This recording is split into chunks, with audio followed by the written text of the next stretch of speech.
dans le prochain épisode de Demain nous appartient.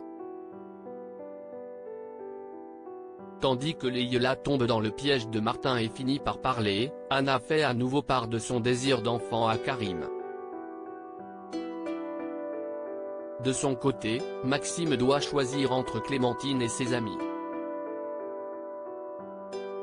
Attention, les paragraphes qui suivent contiennent des spoilers sur l'épisode de Demain nous appartient diffusé lundi soir sur TF1. Si vous ne voulez rien savoir, passez votre chemin. Lundi 11 mars dans Demain nous appartient.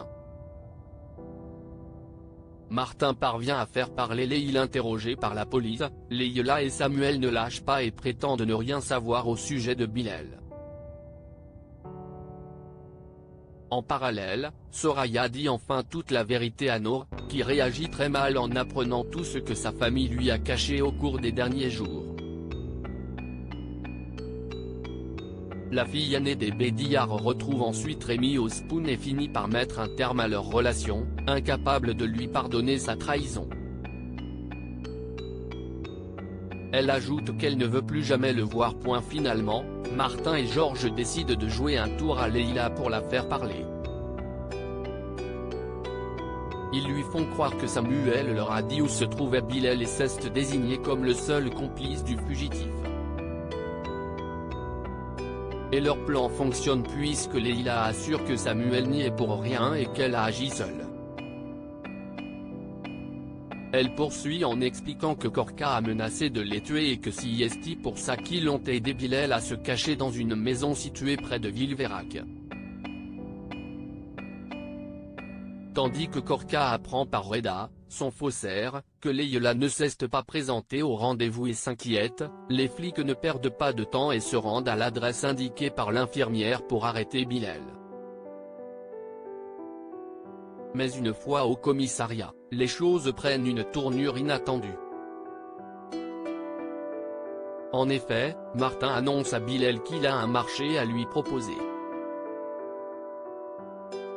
Le désir d'enfant d'Anna continue de créer des tensions entre elle et Karim. Après avoir passé le week-end à s'occuper de César, Anna relance le sujet d'un bébé avec Karim.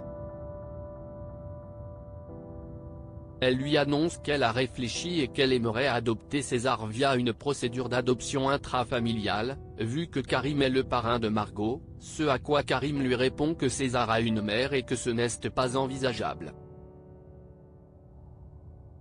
Déçue, Anna fait alors comprendre à son compagnon qu'il pourrait aussi lui faire un enfant, que ça réglerait le problème. Mais Karim ne se sent toujours pas prêt. Les blessures liées à ce qui est arrivé à Nina l'an dernier et à l'inquiétude que cela lui a causé sont encore trop vives. Mais heureusement pour Anna, la journée se termine mieux qu'elle a commencé puisque Margot vient lui rendre visite à un Fawcett et lui demande de garder César ce soir, afin qu'elle puisse passer la soirée avec Jessica et Bart. Une nouvelle qui ravit évidemment la journaliste, qui rayonne à chaque fois que César est avec elle. Maxime est tiraillé entre Clémentine et ses amis. Maxime, de son côté, se prépare à accueillir Clémentine, qui doit rentrer de Berck dans la journée et a fait beaucoup de progrès puisqu'elle marche désormais avec des béquilles. Il confie cependant à Margot que tout n'a pas été simple lors de leur séjour dans le Nord et qu'il a parfois l'impression que tout est allé trop vite dans leur relation. Plus tard, le couple se retrouve enfin et Clémentine remercie Maxime d'avoir été là pour elle durant ces dernières semaines difficiles. Le soir venu, alors qu'il regarde une série en amoureux, Maxime reçoit un SMS de Margot qui lui propose de les rejoindre au spoon. Jessica, Bart, et elle.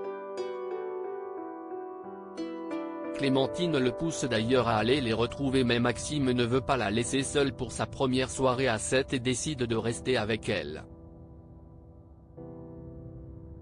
On peut toutefois lire sur son visage qu'il aurait bien aimé passer cette soirée avec ses amis.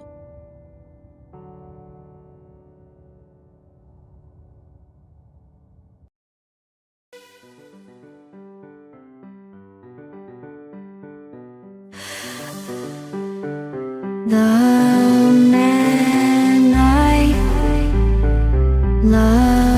just had a heart attack. But who needs a heart attack?